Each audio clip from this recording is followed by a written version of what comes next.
보험국민 여러분 안녕하십니까. 김선봉의 시민의 소리입니다. 사회로 충분히 한상인 가운데 본격적인 선거운동이 시작되었습니다. 오늘은 자국기실을 모시고 총선에 대해서 이야기를 나눠보도록 하겠습니다. 안녕하세요. 네, 안녕하십니까. 박힌돌 박옥길입니다. 박힌돌이요? 네. 최근 보훈의 핫한 말인 것 같아요. 네. 그럼 본격적인 얘기에 들어가면 네. 지금 이제 후보들 공약 발표가 어느 정도 거의 이루어졌잖아요. 마무리됐죠? 예. 특히 이제 보은, 옥천, 영동, 계산군은 농업군이다 보니까 네. 후보자들이 공통적으로 나온 공약이 농가 기본소득? 독립당. 보장한다. 예. 네. 근데 이 박덕흠 후보가 지금 보훈에서 지금 3선째 도전을 하고 있지 않습니까? 세 번째 그렇죠. 삼선. 3선. 삼선 우리 참 보은 국민들한테는 네, 우리는 3선하면 3선 줄로 된 옷도 안 입지 않습니까? 참 아픔이 큽니다. 보은 네. 국민들의 삼선에 대한 기억은 참 아픔이 커서. 네. 그런데 박덕흠 후보가 이번에 네. 농민을 올린 사건이 있었습니다. 아니 농업군에서 당선된 박덕흠 후보님께서 네. 농민을 올렸다고요? 네네. MBC PD수첩에 아마 나왔었죠? 예. 강원도 구만리에 예. 이 박덕흠 후보자 배우씨 예. 채모 씨입니다. 채모 씨. 네, 요새 예. 채모 씨가 많이 나옵니다. 아. 그 윤석열 장모도 채모 씨고 이 분이 농사를 짓겠다고 땅을 막 사들인 거죠. 예. 근데 그 땅이 2년 후에 예. 그 골프장과 숙박시설로 바뀌는 상황이 된 거죠. 농지법에 의하면은 농사만 지을 수 있는 땅을 그렇죠. 이거는 법을 악용했다고 보면 됩니다. 저는 건설전문가인 줄 알았더니 네. 박덕흠 후보님이 법도 꽤 타박하죠. 이 땅이 거의 실질적 소유가 박덕흠 후보라고 볼 수 있거든요. 네네. 네, 그래서 여기서 지금 박덕흠 후보가 120명의 용역을 풀어서 예. 그 마을 사람 48명에게 예. 그 손해배상 청구를 했다는 거죠. 얼마나 그러니까 일주일간 용역을 120명의 용역에 대한 11억 8천만 원? 그러면은 그 용역 한 사람당 고용하는 비용이 뭐 1,000만 원꼴이 나왔다라는 거네요. 6일 있잖아요. 6일. 그렇죠. 그럼 11억 8천에다가 2천만 원 더하면 12억 돈인데 그렇죠. 하루에 2억씩 그렇죠. 국민들이 2억의 피해를 그러니까 입혔다. 이분들이 얼마나 억울해하겠습니까? 얼마나 비싼 용역이길래 1,000만 원씩이나. 아무래도 그 용역회사를 차려야 될 것 같습니다. 그렇죠. 그러면은 11억 8천만 원 나누기 48하면은 한 농가당 뭐 수천만 원 나오겠죠 뭐. 1년 농사 준 거 다. 그래서 결국은 이 마을 그 48명이 전부 다 정가자가 됐다는 거죠. 정가자, 네. 농민들을 네, 그 법도 없이 살 수 있는. 그렇죠. 제가 이거를 네. 제가 사진을 하나 가지고 왔는데 이걸 네네. 보시면 네. 이게 박덕흠 의원이 예. 보훈에서 그 우박 피해가 있어서 농가를 방문한 사진입니다. 근데 예, 여기 예. 표정을 보시면 너무 애절하지 않습니까? 지금 박덕흠 의원 후보 표정이 거의 눈물이 금방이라도 뚝뚝 떨어질 것 같은 표정이에요. 네.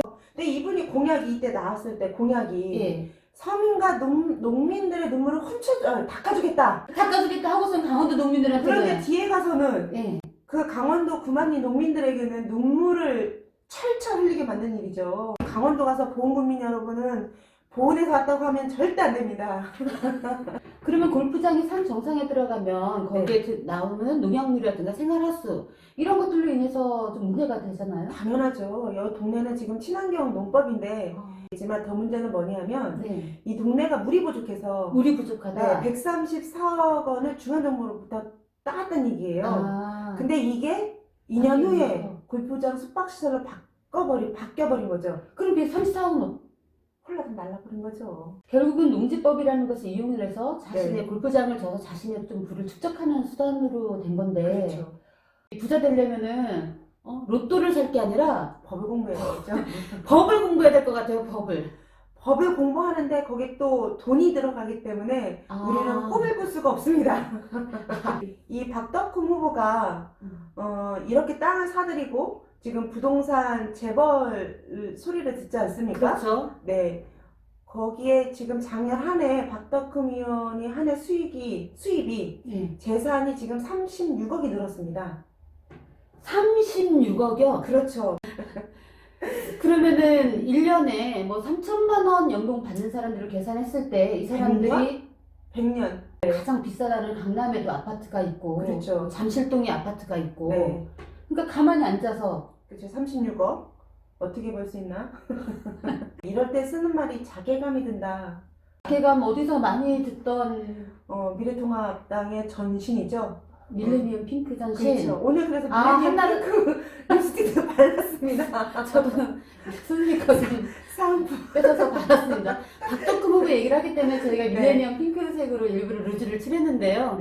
이렇게 아파트 새 채를 가지고 있으면서 네네. 그거 청문회, 잠깐, 청문회에서는 그 아파트 새 채 가진 분한테 투기가 아니냐 이렇게 물어보신 분입니다. 본인도 세채를 가졌는데 네. 다른 사람한테는 너 세채니까 투기 아니냐? 투기냐? 그것도 인사청문회 공식적인 자리에서 그렇죠. 참 오늘 제가 새로운 사실들을 보면서 네. 박덕흠 후보가 뭐 건설 전문가뿐만 아니라 네. 법 전문가이기도 하네요. 네, 이분이 참 법을 좋아하시긴 하는 것 같습니다. 아 왜요? 네, 며칠 전에 여기 보훈에서 토론회가 있지 않습니까? 그렇죠. 보험 파란에서. 네, 네. 그 토론을 했을 때 거기는 참여를 안 했습니다. 네네. 그런데 이분이 중앙선거관리위원회에서 하는 토론회는 또 참여를 합니다. 벌금이 한 1,000만 원 정도 되니까. 아 1,000만 원이면은 예를 들어서 안 나가서 그 당선 무효형이 될 수도 있으니까 그렇죠. 그렇기 때문에 그거는 꼭 지키고. 그렇죠. 그러니까 법을 참 잘 아시고 법을 참 잘 사용한다. 이렇게 볼 수 있죠. 사람들이 뭐 노래 부르는 코너를 넣거나 아니면은 절하기 또 악수 잘하기 이런 걸 넣었으면은 반드시 나왔을 텐데 또 박덕흠 후보는 토목공사로도 유명한데 우리 네. 보은군의 유명한 네. 그 스포츠 파크. 파크 네. 예, 밀레니엄 핑크 정당의 정상혁 군수가 가장 핵심 정책이라고 네, 했습니다. 스포츠 그렇죠. 파크에 네. 박덕흠 후보가 수십억 따왔죠. 네. 그러나 실제로 보험 군비가 들어가서 지금까지 들어간 돈이 수천억 원인데 또 하나는 이거를 운영하면 누구의 돈으로 운영을 하겠습니까? 다 군비죠. 그렇죠. 다 군비가 들어가는 거죠. 우리 보험 국민, 뭐 기업인, 내지는 국민들, 자영업자 이런 네. 사람들 내 세금이 1년에 한 300억밖에 안 되거든요. 이게- 올해 예산이 110억 원 그렇죠. 편성돼. 자, 이분이 이렇게 건설을 좋아하다 보니까 예. 건설법 위반으로 3,000만 원 벌금을 맞은 적도 있습니다. 근데 이분이 이렇게 한 번에 3,000만 원 벌금을 받아도 문제가 없죠.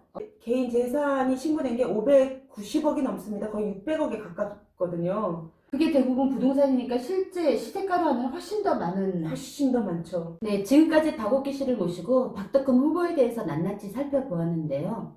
조금 있으면은 여러분들의 각 가정에 뭐 곽성원 후보와 박덕흠 후보의 공약집이 도달할 것 같은데요. 정책과 후보자들이 내놓은 공약 꼼꼼히 살펴보시기 바라겠습니다.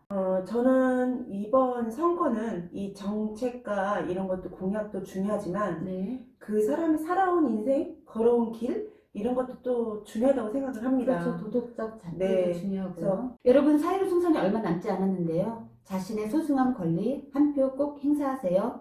지금까지 시민의 소리였습니다. 고맙습니다. 고맙습니다.